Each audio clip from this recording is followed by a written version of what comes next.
Hey, so thought I might try a different format. I think I might call this like thoughts before bed.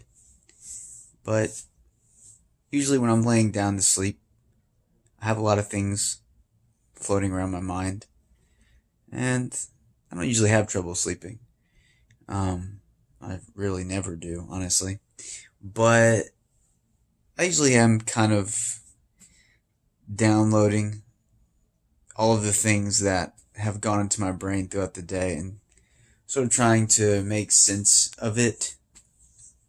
And one of the thoughts that I was processing this evening, because I have a billion different interests, but I'm really interested in economics and geopolitical things. And, you know, I had started the NX thing and I was doing some talks on why I thought, that China wasn't something we should worry about in the US.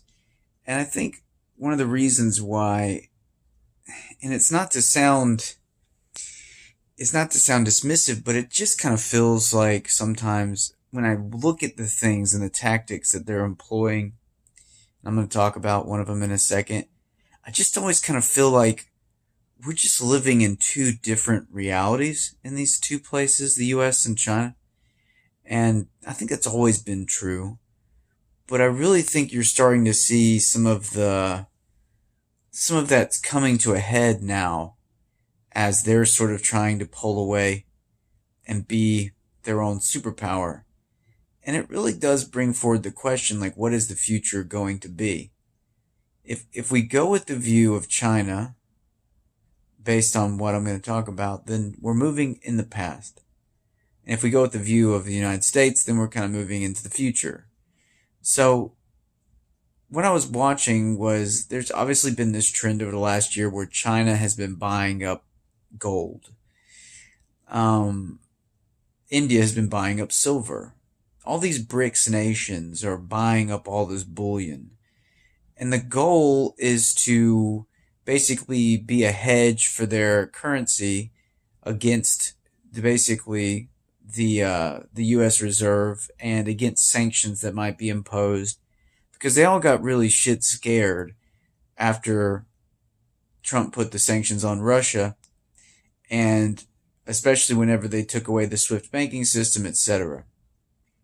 So one of the things that they did was they started buying gold because they were all basically agreed that they should be able to do what they want, and they don't want the United States telling them what to do.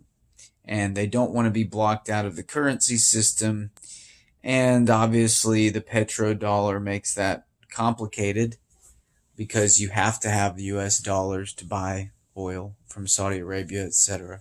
And OPEC, although OPEC dissolved. So we'll see how that plays out. But I don't know. When I see this, my immediate question, and a lot of times I like to use Gemini and I'll sort of have these conversations. And I know AI has its flaws, but it's really a great companion to sort of vet some of these questions. As I'm watching the video and it's talking about China building up all these stockpiles of gold, my question was, like, can we go back to that? I mean, Bretton Woods was 100 years ago almost, 80 years ago. And hell, the only reason why anybody probably agreed to go along with that was because they all knew that the United States was going to be bailing them out anyway. So they were fine making them the currency because none of them had any money. So they were like, fine, we'll make it backed by gold. You'll be the number one currency. And then we're all going to borrow money from you anyway, right? And they did. And that's kind of the whole rebuilding system, that went into that. Of Europe after the World Wars. But one of the things that I find is that Nixon moves off of it in 61, and we've been a fiat currency since then. And a lot of people, they can say what they like about fiat currency and its applicability, but the truth is that fiat currency allows for much more expansive growth than a currency that is basically adhered to a precious metal. I mean, you have to think, we're dealing in sums of money now that are so radically large. I mean, there's not enough precious metals in the world, really, to justify these $1 trillion GDPs that we're wanting to move towards with AI and the potentials there. I mean, you have SpaceX is going to have a public IPO here in the next few days, and the valuation is going to be 1.8 trillion speculatively. I mean, 1.8 trillion, and China's buying gold. And that's the part where it's just like, and with the advent of cryptocurrencies and the US digital dollar, like what function does gold serve as a hedge against inflation in a digital economy? And somebody could say, well, it's still there to make you feel good just in case. In case what? I mean, you're talking about sums of money so vast, right? And one of the other things that you're limited by is that your economy is very, you're basically bound hand and foot to whatever the limits of that. There's a reason why governments never stay on or never stay on bullion based currency, and it's because everybody wants to spend more money than they actually have, right?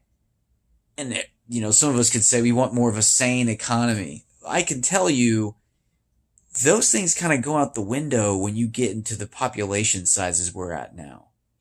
Like the sanity index is a bit, we kind of had to leave that in the past, And again, sanity being a relative term. Sane for who? Right? Like who? I know for me personally, I don't feel like my money's any safer because there's gold supposedly somewhere. You could just as easily lie about there being gold in a reserve. Whether it be in the Shanghai Gold Exchange or whether it be in COMEX or whatever, but you could just lie, right? Like they could just say it's there, and maybe they're breaking the paper note system for gold.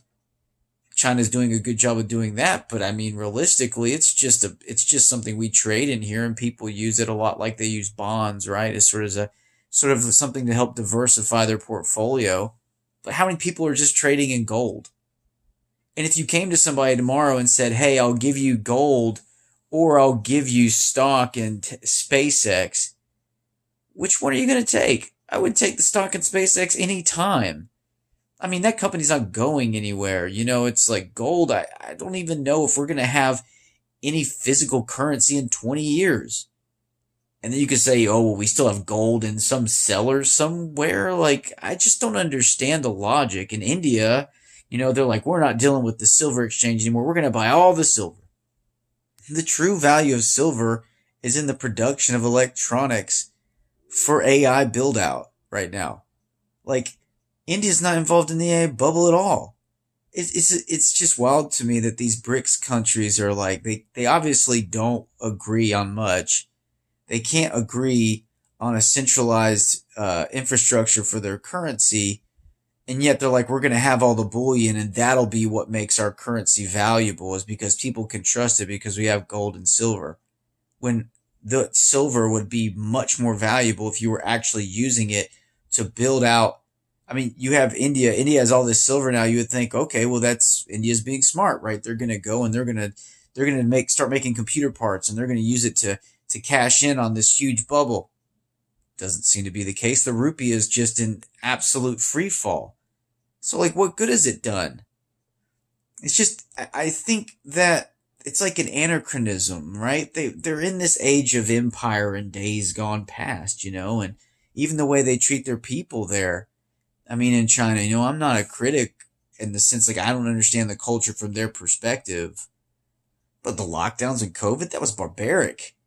I mean, that was crazy, I mean, I remember us watching it from afar and just being so just baffled. And just like the social credit system, and some people say the US is moving towards that, or like Google's watching you. It's like they may use it to try to sell you stuff, but there's not the impetus to have as much information and control on the people because we're not a communist society, right? So, I don't know, just some thoughts before bed to unpack. Food for thought. Maybe I'll go dream about it or something. I don't know. I do hope that everybody had a good day. Another little nugget of thought. Remember, somebody else's strength is not your weakness. Hold each other up. If somebody's good at something that you're good at or better than you, it's okay. Have a good day, y'all. Love you. Night, night.